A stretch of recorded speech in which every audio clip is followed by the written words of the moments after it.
if there is something in your life, and we acknowledge as we see you, we know you are doing extremely well. You are living good lives. Comparatively speaking, as you look around other humans, you're doing fine. But comparatively speaking, with what you could be doing, you are living mediocrity. Compared to what you could be doing, you are scantily beginning to discover the excellence that this time-space reality holds for you. You've not even begun to tap in to the vibrational escrow that you have personally amassed here in this physical life experience. You've not begun to live what you can live, only because you do more observing about what is than you do thinking about where you're going. As you begin to train your mind to focus upon things you want rather than things you've got, as you begin to care so much about how you feel that you guide your thoughts based upon their feeling quality rather than upon their factual quality, as you care about how you feel rather than wanting to express the truth of a thing, there are a lot of things that are true that you don't want, and yet you feel virtuous because you express the truth.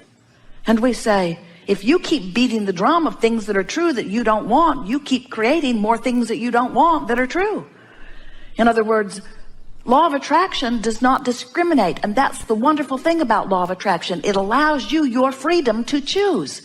You are so free, you can choose bondage, you see. And so as you begin to understand that this powerful law of attraction is always consistent, and you begin to watch its evidence in your experience, when something happens that is wonderful, acknowledge that as it happens, it feels like this, and leading up to it, you felt the same. And then announce to yourself and anybody else who is listening and interested, I did that. When something that you really do not want happens in your experience, and you feel the manifestation of it, you feel how it feels, and then you feel for other things you've been thinking that felt like that, announce to yourself and anybody else who is listening and interested, I did that. And as you begin to show yourself that you have control over what manifests because you recognize the thoughts that led up to it. Yesterday someone said, but what about those things that come out of the blue? And we say, nothing comes out of the blue, it comes out of the oblivious.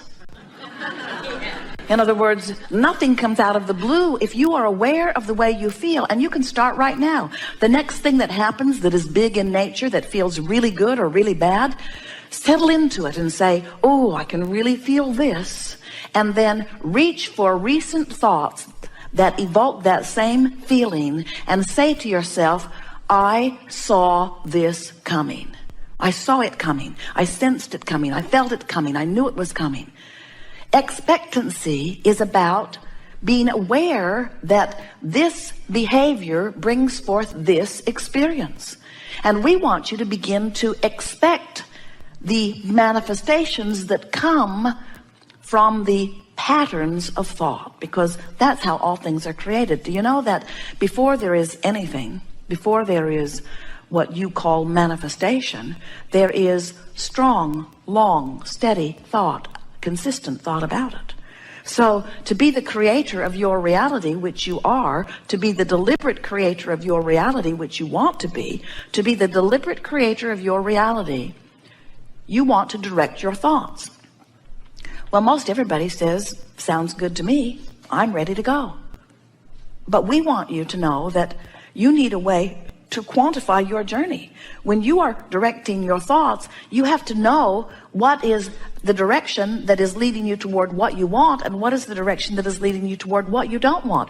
And when you listen to the others around you, have you ever had a decision to make, and so you decided you would poll the people that are close to you, and every one of them gave you a different answer? This one said do it, this one said don't do it, this one said do it but do it this way, this one said do it but do it this way, this one said don't do it and don't do it ever, and this one said don't do it but maybe do it later. And they drive you out of your mind because they can't possibly give you guidance that is good for you. They can only give you guidance about you that is good for them, because everyone must factor in how this fits into their life experience. Everyone is selfishly oriented. You cannot help but see through the eyes of self.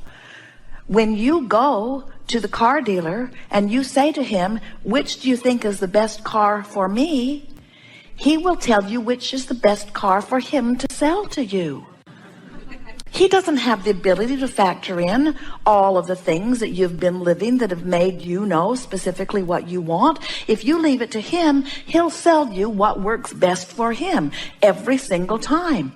When you go to the doctor or the dentist or to anyone who has something that they are offering to you, they cannot help but factor in their relationship with you as they are counseling you. And that is not a bad thing at all. And we certainly do not mean that they are not well-meaning in their effort to assist you. What we are saying is, every time you interact with someone else, you get all kinds of vibrational interference, is really the best word, because no one can guide you accurately. And when you ask them to, and even when they do their very best to guide you, and it turns out, however it turns out, you almost always end up resenting whatever it was they told you.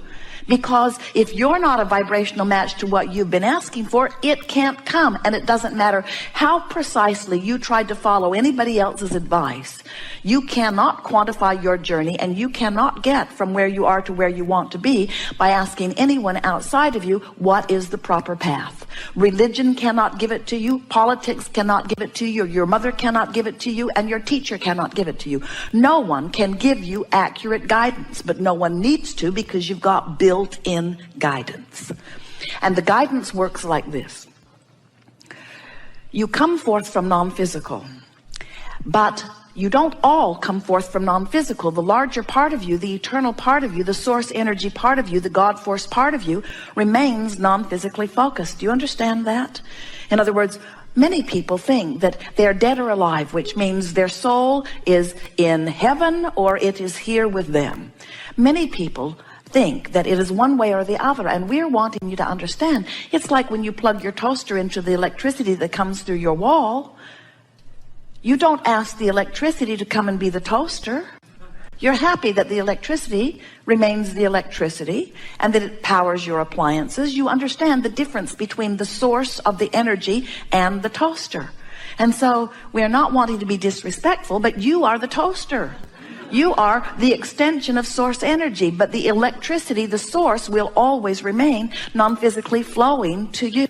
So this source energy is always there, flowing to you, and as you are here in your physical experience, life is causing you to have a constant expansion of personal desires. And we cannot emphasize accurately or enough the power and importance of the personal part of your desires. You are uniquely perfect. You are personally perfect. You are uniquely asking, and Source is delighted to respond to your unique requests that are born out of your unique life experience and perspective. Every single one of you is unique and appreciated. So you live life, whatever it is, and out of it, you ask for those unique things. Now, many of you say, oh, the things I'm asking for are not that unique. And we say, yes, they are.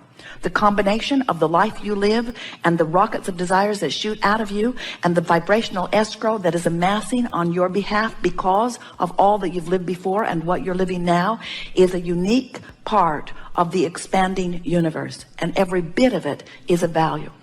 So you are uniquely asking, and your source energy is now standing in vibrational alignment with what you have asked for. Because when you are having exposure to an experience and you know what you don't want, source energy does not turn its attention to what you do not want. But in the moment that what is wanted is born out of that, source energy gives that its undivided attention. And that's why the expansion of the universe and the evolution of all species is so assured. Do you sort of get how that works? In other words, every particle of consciousness, even the one-celled amoeba or organism, is having its perspective, its exposure to its experience. And as it is having its exposure to its experience, it is giving birth to improved preferences. And so, because source energy turns its undivided attention then to what is being asked for, then you in your human form have done what you said you would do. You've come forth like pioneers, and you've carved out something that would be even better.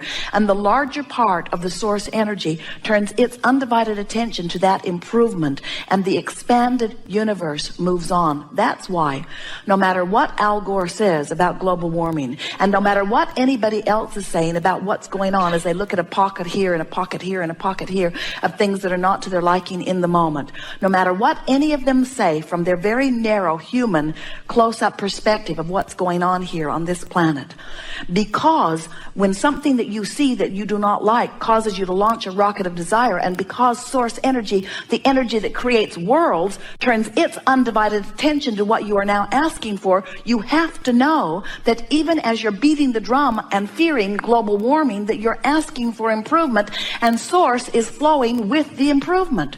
So life must continue to get better on this planet. Do you know that it is at the best it has ever been and improving? How you look at what is now out on the leading edge and call it declining when it is expanding and improving can only be because you're looking through the narrow eyes of human perspective that are in this moment beating the drum of lack in some way, and you've disconnected yourself from the view of broader perspective. You are magnificent beings, and we love you very much, and what you add to the evolution of all that is enormous. But you have not yet, from your human perspective, figured out how to scrape enough dirt together to launch another Earth into orbit. You don't know what you're doing relative to things that are world nature. Global warming is not a factor that need concern you. This Earth is expanding and evolving and improving. It is not shrinking and disintegrating and declining. It is not. Life is eternal, and your balanced Earth is in good stead. Worry not about it. But it's not wrong for you to explore your Earth and see things that are of concern to you. That's what you said you would do. So you see something that is of concern to you, immediately you ask for an improvement. And immediately the rocket of desire shoots out of you, and source energy is on the case. But when you watch global warming, when you beat the drum of it, you hold yourself with millions of others in vibrational difference or resistance to the improvement that you've asked for. So then you have to croak before you let your planet receive the benefit that you have asked for. And it does not need to be that way. In other words, you don't have to wait until the next generation in order to reap the benefit of what this generation is asking for. You can have it right here and now. In fact, you don't even have to wait for anybody else to figure it out. You can have it right now, and you can tell by the way you feel whether you are having it right now or not. So now we've come down to a very big topic, and it's a topic that a lot of people would disagree with, and we certainly understand where they would be coming from. So you look into the world, and maybe you even watch that whole movie about global warming. And as you watch it and you see pictures of things that you don't want to happen to your planet happening, or you see speculation of what's going to happen further, and you feel that horrible feeling within you that always happens when you look at the opposite of what you want. So you feel that horrible, horrible feeling, and then you say, but there are things in that movie that are true. And we say, you got to ask yourself, and now is as good a time as any. Am I going to guide my experience by looking at what is, because it's true, and therefore create more of it? Because the law of attraction will give me what I give my attention to. Or am I going to ride the rocket of desire that has been born out of it? Am I going to think about what I want? Am I going to let the way I feel be my criteria for the direction of my thought, or whether something is true? Now, we must put this in because we felt it flare up as we said what we said just now.